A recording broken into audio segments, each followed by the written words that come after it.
किया जाता है। इसका विधान चैत्र की चतुर्थी में लिख दिया है, परंतु विशेषता यह है कि इसमें गेहूं का करवा भर कर पूजन किया जाता है और विवाहित लड़कियों के यहाँ चीनी के करवे पीहर से भेजे जाते हैं तथा इसमें निम्नलिखित कहानियां सुनकर चंद्रोदय में अर्घ देकर व्रत खोला जाता है। कथा। एक साहूकार के 7 लड़के और लड़की थी।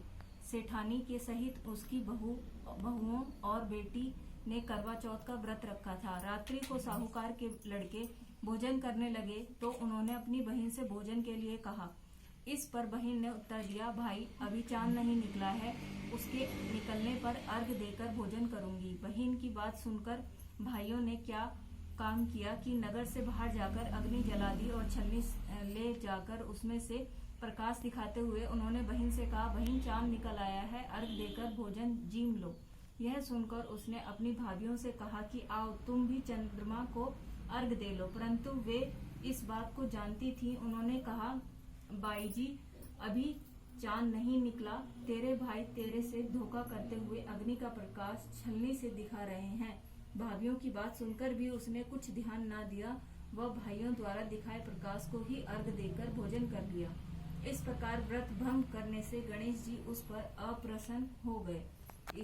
इसके बाद उसका पति सख्त बीमार हो गया और जो कुछ घर में था उसकी बीमारी में लग गया।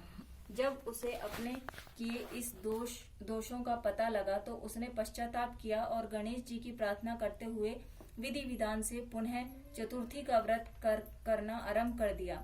श्रद्धा अनुसार सबका आदर करते हुए सबसे आशीर्वाद ग्रहण करने में ही मन को लगा दिया। इस प्रकार उसकी श्रद्धा भक्ति सहित कर्म को देखकर भगवान गणेश उस पर प्रसन्न हो गए और उसके पति को जीवन दान देकर उसे आरोग्य करने के पश्चात धन संपत्ति से युक्त कर दिया। इस प्रकार जो कोई छल कपट को त्याग कर श्रद्धा भक्ति से चतुर्थी का व्रत करेंगे वे सब प्रकार से सुखी होते हुए कलेशों से मुक्त हो जाएंगे।